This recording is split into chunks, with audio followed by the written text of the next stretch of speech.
And breaking news coming in from Karnataka's Maddur and Chitradurga district as well. Trouble mounts for MLA Basangauda Patil Yetnal. Patil Yetnal is a suspended MLA from the BJP party. Now he's been booked for a provocative speech by the Mandya police. This is second such MLA from the opposition that the government has booked cases on.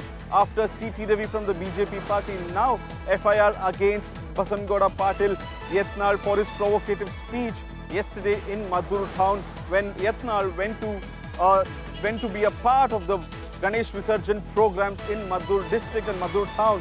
And FIR has been filed when Yetnal made provocative speeches against certain communities, what the FIR states, and the police sub-inspector took a suo motu action and has filed the complaint. And now second such FIR against opposition MLA in Maddur town and Mandya district as well. ಹೀಗೆ ನಾಳೆನೇ ಆಗಲಿ ಒಬ್ಬ ಅವನು ಮೌಲ್ಯ ಆಹ್ವಾನ ಕೊಟ್ಟಾನಲ್ರಿ. ಇಸ್ಲಾಂದಲ್ಲಿ ಪುನರ್ಜನ್ಮ ಇಲ್ಲ.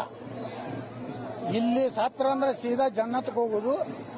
ಜನ್ನತ್ನಲ್ಲಿ 72 ಹುಡುಗಿಯರು ಅತಿ ಸುಂದರಿಯರು 32 ಫುಟ್ ಎತ್ತರ ಇದ್ದವರು ಇವರ ಸೇವೆಗಾಗಿ ಕಾದು ನಿಂತಿರ್ತಾರೆ.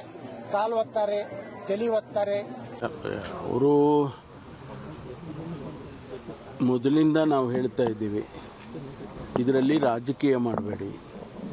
ಪೊಲೀಸ್ ಅವರಿಗೆ ಬಿಡಿ, ಅವ್ರು ಯಾರು ಕಲ್ಲು ಹೊಡೆದ್ರೆ ಅವ್ರನ್ನ ಹಿಡ್ಕೊಳ್ತಾರೆ, ಅರೆಸ್ಟ್ ಮಾಡ್ತಾರೆ, ಕಾನೂನು ಪ್ರಕಾರ ಕ್ರಮ ತಗೊಳ್ತಾರೆ. ಯಾರೇ ಆಗಿರಲಿ, ಮುಸಲ್ಮಾನ್ ಆಗಿರಲಿ, ಹಿಂದೂ ಆಗಿರಲಿ, ಮತ್ತೊಬ್ಬ ಆಗಿರಲಿ, ಯಾರೇ ಕಾನೂನು ವಿರುದ್ಧವಾಗಿ ಮಾಡಿದರೆ ಅವ್ರ ಮೇಲೆ ಕ್ರಮ ತಗೊಳ್ತಾರೆ.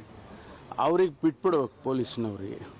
ಅದು ಬಿಟ್ಟು ಇವರುಗಳು ಹೋಗಿ ಪ್ರಚೋದನಕಾರಿಯಾಗಿ ಭಾಷಣ ಮಾಡಿ ಮತ್ತೆ ಜನರನ್ನೆಲ್ಲ ಹೆಬ್ಬಿಸಿ ಈ ರೀತಿ ಮಾಡ್ತಕ್ಕಂಥದ್ದು ಸರಿ ಇಲ್ಲ.